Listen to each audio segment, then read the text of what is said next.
آگے اللہ تعالیٰ کہتے ہیں وَأَنَّ السَّاعَةَ آتِيَةٌ لَا رَيْبَ فِيهَا، اور بے شک وہ گھڑی قیامت کی گھڑی آنے والی ہے، آتیۃ لا ریب فیہا، جس میں کوئی شک نہیں، آتیۃ آنے والی ہے، لا ریب نہیں شک فیہا اس میں، یعنی اس کے آنے میں بالکل کوئی شک نہیں ہے۔ وہی بات ہے کہ اللہ تعالیٰ نے پیچھے جب بعث و نشور کا ذکر فرمایا، اللہ تعالیٰ نے کہا کہ پیدا ہوئے، پھر تم مر گئے، پھر اس کے بعد پھر اٹھائے جاؤ گے تم، تو اللہ تعالیٰ پھر وہی قیامت کا ذکر کر رہے ہیں کہ اچھا یہ پھر جب اٹھائے جاؤ گے تو اس کے بعد وہ گھڑی آئے گی جس کا وعدہ کیا جاتا رہا تم سے، جس کے بارے میں تمہیں ڈرایا جاتا رہا، اور ابھی بھی جان لو، ڈر جاؤ اور اس کے لیے تیاری کر لو،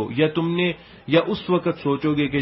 جب مر جاؤ گے، جب مرنے کے بعد اٹھائے جاؤ گے تو پھر سوچو گے کہ اچھا ہم نے تو اس کے بارے میں کوئی تیاری نہیں کی۔ یہاں پر اللہ تعالیٰ پھر وہی بتا رہے ہیں کہ تیاری کر لو، چونکہ وہ آنے والی ہے، وہ بالکل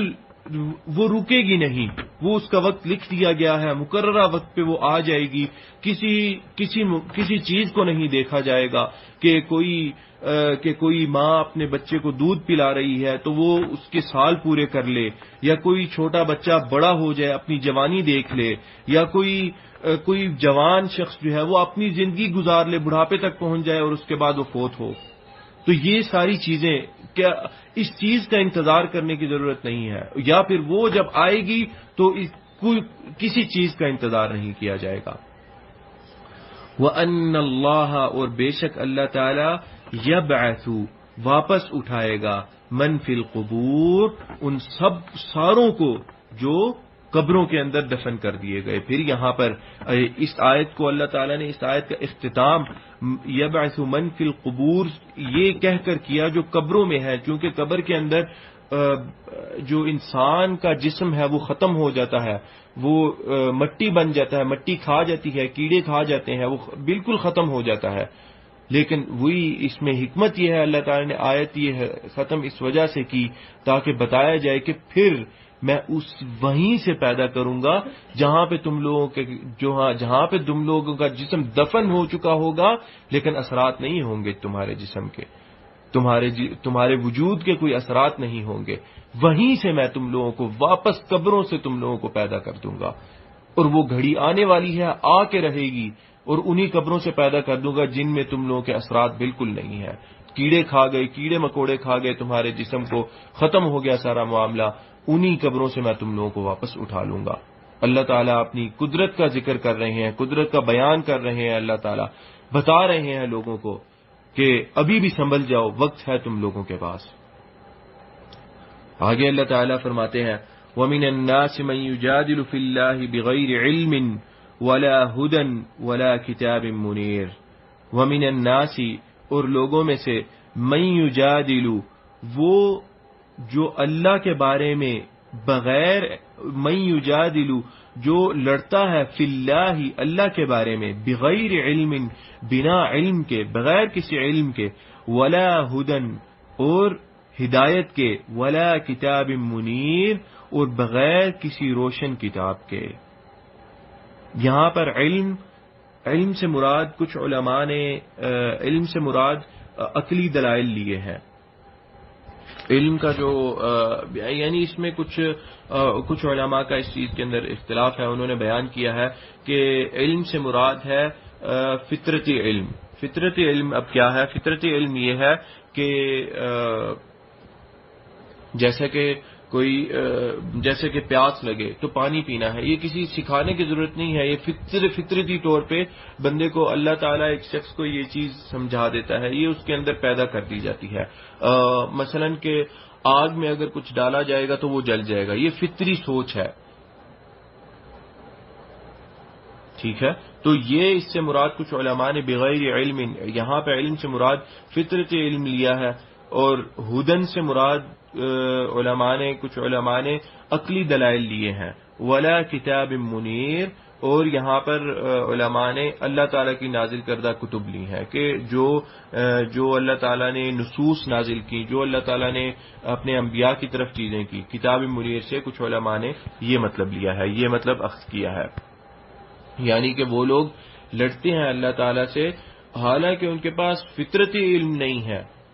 اور نہ ہی ان کے پاس کوئی عقلی دلائل ہے اس چیز کے بارے میں، اور نہ ہی اللہ تعالیٰ کے وجود کے انکاری ہیں، یا اللہ تعالیٰ کے بارے میں لڑتے ہیں حالانکہ ان کے پاس کوئی علم ہی نہیں ہے۔ یعنی یہ اللہ تعالیٰ بتانے کی یہ کوشش کر رہے ہیں کہ یہ ایک فطرتی بات ہے کہ جب بندہ اپنے ارد گرد دیکھے، آسمان کو دیکھے، زمین کو دیکھے، زندگی کیسے چل رہی ہے، اس کے ارد گرد کے لوگ ہیں کس طرح پیدا ہوئے، کوئی کسی کو اللہ تعالیٰ نے مرد پیدا کیا، کسی کو اللہ تعالیٰ نے عورت پیدا کیا، کسی کو اللہ تعالیٰ نے کالا پیدا کیا، کسی کو اللہ تعالیٰ نے گورا پیدا کیا، کسی کو کسی انداز میں، کسی کو کسی انداز میں، کسی کو اللہ تعالیٰ نے زیادہ دیا، کسی کو کم دیا، اور یہ اس دنیا کا جو نظام چل رہا ہے، دن ہو جانا، رات ہو جانا، اور پھر مختلف موسم آ جانا، یہ کون چلا رہا ہے؟ یہ دھرم یہ ختم کیوں نہیں ہوا؟ یہ دھرم برم کیوں نہیں ہو رہا معاملہ؟ یہ ٹوٹتا کیوں نہیں ہے یہ معاملہ؟ اس کو پکڑ کے کس نے رکھا ہوا ہے؟ آسمان ہے بنا ستونوں کے اللہ تعالیٰ نے کھڑا کیا ہوا ہے۔ اللہ تعالیٰ قرآن کے اندر فرماتے ہیں اولم يروا الى السماء فوقهم كيف بنيناها وزيناها وما لها من فروق، کہ دیکھتے نہیں ہو کہ کیسے ہم نے پیدا کیا، کیسے ہم نے آسمان کو پیدا کیا، اس کو پھر کھڑا رکھا ہے ہم نے، اور اس کو پھر ہم نے زینت بخشی، اور ظاہری طور پہ کوئی چیز نظر نہیں آتی کہ کس نے اس چیز کو کھڑا رکھا۔ یہ ساری اللہ تعالیٰ کی قدرتیں ہیں، کیا دیکھتے نہیں ان چیز کو؟ یعنی یہ ایک اللہ تعالیٰ کہہ رہے ہیں ایک فطرتی چیز ہے کہ جب بندہ دیکھے تو اس کو سوچنا چاہیے۔ وہی بات حضرت ابراہیم علیہ السلام والی کہ سوچنا شروع کر دیا، میرے ارد گرد ساری چیزیں ہیں، کیسے چل رہی ہیں، کیا معاملات چل رہے ہیں، نسل کا معاملہ چلتا ہے، اللہ تعالیٰ پیدا کرتا ہے،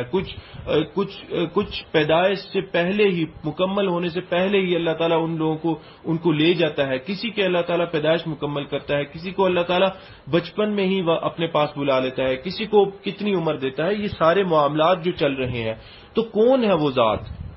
یہ کون ہے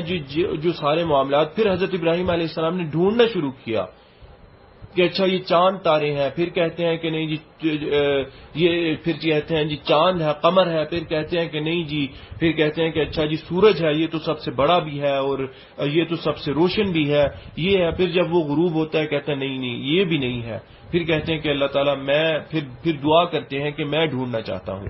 میں چاہتا ہوں کہ مجھے پتہ چلے۔ یہ ساری چیزیں، یہ سارے اس لیے اللہ تعالیٰ نے، اس لیے کچھ علماء نے بغیر علم سے مراد یہ لیا کہ لڑتے اللہ تعالیٰ کے بارے میں ہو، اللہ تعالیٰ کے وجود کے بارے میں، حالانکہ تمہارے ارد گرد ساری چیزیں ہیں، اور وہ فطرتی طور پہ ایک شخص جو ہے اس کو ان چیزوں کا علم ہونا چاہیے، لیکن تم لوگ اس کے بارے میں سوچتے نہیں اور تم لوگ اس چیز پر یقین نہیں رکھتے۔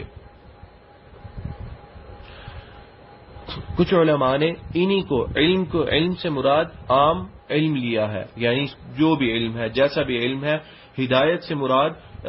لغوی معنی اس کا لیا ہے کہ ہدایت سے مراد اللہ تعالیٰ کی ہدایت یا سیدھا راستہ،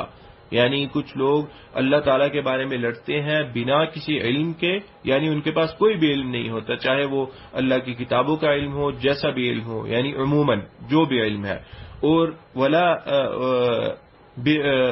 ولا ہدن، اور بغیر کسی ہدایت کے، یعنی ہدایت بھی نہیں ہے ان کے پاس۔ ولا کتاب منیر، کتاب منیر سے کچھ علماء نے مخصوص قرآن لیا ہے کہ اس سے مراد خاص طور پہ قرآن ہے۔ اور امام شوکانی رحمہ اللہ جو ہے انہوں نے اسی چیز کو کہا ہے کہ یہ چیز زیادہ اولا ہے کہ ہم بغیر علم سے مراد سارا علم، یعنی جو بھی علم ہے وہ بنا کسی علم کے اللہ تعالیٰ سے لڑتے جھگڑتے ہیں، اور نہ ہی وہ سیدھے راستے پر ہے، اور نہ ہی قرآن کی تعلیمات پر وہ عمل کرتے ہیں، اور لڑتے جھگڑتے ہیں اللہ تعالیٰ کے بارے میں، اللہ تعالیٰ کی ذات کے بارے میں وہ لڑتے رہتے ہیں۔